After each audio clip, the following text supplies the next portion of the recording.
So what are the core aims and objectives of the Trust that John set out and are still very much relevant today? Promote understanding of and interest in Scotland's built environment, support the conservation and reuse of historic buildings. But it's not just about old buildings, it's about encouraging the highest quality in new architecture and public space, and to contribute positively on planning matters. I think that makes us quite unique as an organisation in Scotland. These are the projects that take up most of our time. The Buildings at Risk Registry Doors Open Days. I'll go through some of these just now. That's our current website. That's a sneak preview of the new website, which we're launching later this month. Doors Open Days, now in its 20th year, as John said, started in 1990. This is part of the European Heritage Days programme, and I can't praise highly enough the work of all the local individuals and organisations involved in putting together this programme. We're the national coordinator, we help market the event, we produce the website for it, but really all the work is done by groups around the country, whether it's the Coburn Association, or Perth and Coburn Civic Trust, and Glasgow Building Preservation Trust, all the groups around the country that put together this wonderful programme of events in September.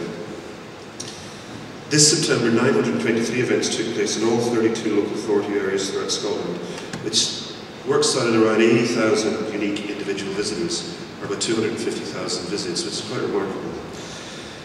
We've branched out recently into social networking, for those of you familiar with Twitter and Facebook, and currently we have over 1,000 Twitter followers and 700 Facebook friends, all generated in the last 6 months. The photo art competition is part of the International Heritage Photographic Experience. This year we received entries from 16 different local authority areas, and we received over 300 entries from primary and for the first time ever secondary schools. The purpose is to encourage children to think and learn about the buildings and places around them. The Scottish Civic Trust Mine Places Awards is funded by the Scottish Government through the Architecture and Place Division of the Built Environment. This replaces the old Civic Trust Awards in Scotland. This year's award is won by Castleman Stables by Elder and Cannon. This award is unique in that it's not an industry award. It's an award where entries are nominated by local groups around the country, such as yourselves. We've just launched the 2011 award and have introduced a new category of Civic Champion to recognise the work of individuals protecting and promoting their local, historic or contemporary built environment. The Buildings at Risk Register, which of course we continue to run, it's been in operation again since 1990. It was set up, as John said, by the Trust, what is now called Historic Scotland, in response to a concern at the growing number of listed buildings and buildings in conservation areas that were vacant and had fallen into a state of disrepair. And we used to publish the Buildings at Risk Bulletin, which went out once a year, eagerly awaited. All the information is now available on the website.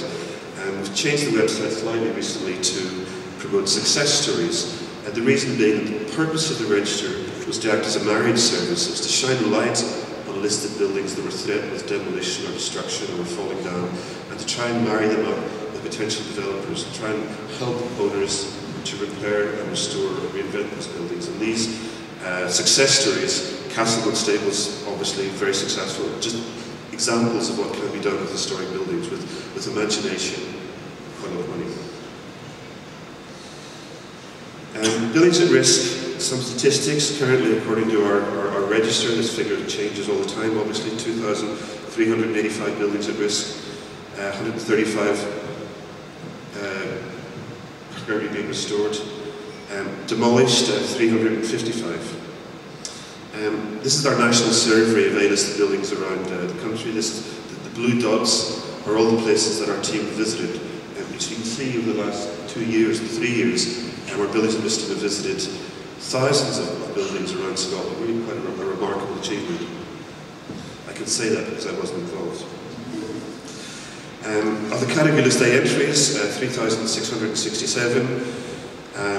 Entries assessed, 92% of those buildings were assessed by site visits by our bar team, which is fantastic.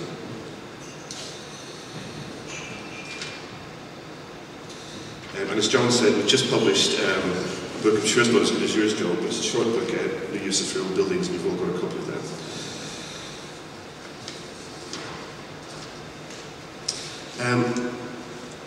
An important part of the Trust work, and something that I'm keen to develop, is what's called local heritage management. We get a grant to deliver this from Historic Scotland. It's all about capacity building, it's all about working with the local groups to build up your skills base and to help you. This is something that we're going to be developing over the next 12 months. The work of that department involves technical advice, involves casework, dealing with planning applications, running conferences. Today is our I believe this conference used to happen in the 1970s, but it's been dormant for quite a while. So this is an opportunity for us to restart the annual conference. And it's all about disseminating advice, comments, guidance. We do some conservation area appraisals. Recently, Jim Wilde, our technical officer, carried out a conservation area appraisal for the town of Keith for the Murray Council. And our current programme for local heritage management, we split up into education, engagement and partnerships. So, if I just touch briefly on what opportunities are presenting themselves to the Trust over the next 12 months. Opportunities, I said, to develop the Trust network, to relaunch the civic movement, to improve our services to you, raise our profile, to campaign for a better built environment, collaborate proactively with all our key partners, lobby politicians, and to generate new forms of revenue to allow us to do all this. The threats are not having a lack of voice, the impact of the spending review, competition from other organisations, a lack of resources. We want to widen our network and to include partnerships with lots of other like-minded organisations. Scotland is a very, the built environment, heritage environment industry in Scotland is very busy, overcrowded some might say, but there are lots of like-minded organisations, and I think now more than ever these organisations need to work together to achieve our shared objectives. These are just some of the organisations that we currently work with and hope to develop our relationship with.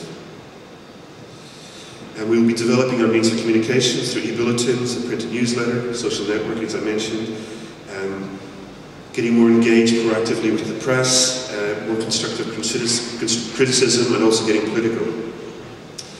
Income is important to us. We currently are funded through Historic Scotland with funding coming in from rental, through some donations, but we have to be creative in how we generate income through other sources, and from fundraising to legacies. We're looking at maybe having a friend scheme. Don't worry, we're not going to have a membership scheme, not yet. Hopefully hospitality events, look at overseas foundations, maximise Doors Open Days potential. So we're looking at all that over the 12 months to see how we can maximise our income generating potential. The main opportunities in order to develop the Trust network. The Civic Trust network it's the lifeblood of the organisation. It's our raison d'etre, and I see it as my central role is to re-engage with groups around the country. This is a map that we geo-mapped of local groups around the country. A lot of these addresses obviously are home addresses, but it gives you an indication of the scope of the organisations that are out there. Interestingly, there seems to be a large part of the Western Seaboard where there are no groups. We suspect there are, just none that are currently affiliated to us. As I say, there are currently 110, and that ranges from the Coburn Association to the Shetland Community Trust to the Glasgow Tree Lovers Society, so it's quite diverse in terms of the range and functions of these organisations. They have all sorts of different names: civic societies, history societies, conservation societies, Friends of Glasgow West, Friends of Glasgow Necropolis, community societies, preservation societies, heritage societies. So it's, as I say, it's a real mix of organisations in terms of your remit and your functions. What do you do? We've carried out a number of surveys of the local trusts over the last few years, and we're planning to do another one over the next couple of months. But to summarise, what we understand what the organisations do, and you can point out to me later in the Q&A session in the afternoon if there are things that we've missed out. But scrutinise planning applications, try and prevent unwelcome or inappropriate developments, undertake projects aimed at protecting or enhancing the environment. You have an advisory role, you work with schools, sometimes you operate some kind of facility, maybe a local museum, you act as a watchdog, you publish guidance material, some of you are Doors Open Days organisers, you organise town heritage trails, guided walks and award schemes. It's quite amazing really what's done out there, mostly on a voluntary basis, and if you look at some of the websites of these organisations, they look like, in many cases, large professional bodies. You discover that these are just individuals doing this in their spare time. I think it's a remarkable testimony to your work and to the work of the civic movement across Scotland, what you managed to achieve. And I think it needs to be more widely recognised, and I think it's the role of the Trust to help raise your profile and to help you to achieve all your objectives. This one, the Badenoch and Strathspey Bay Conservation Group, on its website, it says the object of the group is to stimulate public interest in and care for the beauty, history and character of Badenoch and Strathspey, to encourage active conservation of the area through wide use, to encourage high standards of planning and architecture in harmony with the environment. What's wrong with that? You know, that is exactly what the Scottish Civic Trust is about, and it's what all these groups have been set up to try and achieve. I think it's a very clear definition, very clear statement of intent. There's the Balfour Preservation and Heritage Society, the Coburn Association. It's existed before the Scottish Civic Trust. Coburn Association is a wonderful organisation that again runs just a handful of staff but lots of voluntary support. For example, they have the Save Our Skyline project and the Haymarket campaign. The Galloway Preservation Society, helping preserve our built heritage and environment, Dumfries from Galloway. A very proactive group, the Lithgow Civic Trust, our own project manager, Alec Adamson, is involved in that group. We're delighted to have some representatives here today. Dundee Civic Trust, Pollock Shields Heritage, welcome to Pollock Shields. And this project here, we used this picture to illustrate the conference. This is the COSI, this is a project which is synonymous with the West Cross Causeway Side Association in Edinburgh. I think it's a real exemplar project. The West Cross Causeway Association was formed in February 2007 in response to the COSI, which is a temporary project that was part of the Six Cities Design Festival held in May 2007. Emily Wells and Blommeyer, from the Arcade Architects, or the project leading this, is here today. This project transformed the place from a car-dominated, rather depressing space, a traffic island, into an elegant tropical island for local people to enjoy. And following the success of that project, the West Cross Causeway Side Association have decided to pursue COSI to continue the spirit of the COSI and to make a permanent transformation of the space into a place for people. Again, if I could just read the statement on their website. The West Cross Causeway Side Association aims to promote the amenity and environment of the West Cross Causeway area and promote education, learning and enjoyment for individuals who are either a resident or where their place of employment is in the area. Shetland Amenity Trust.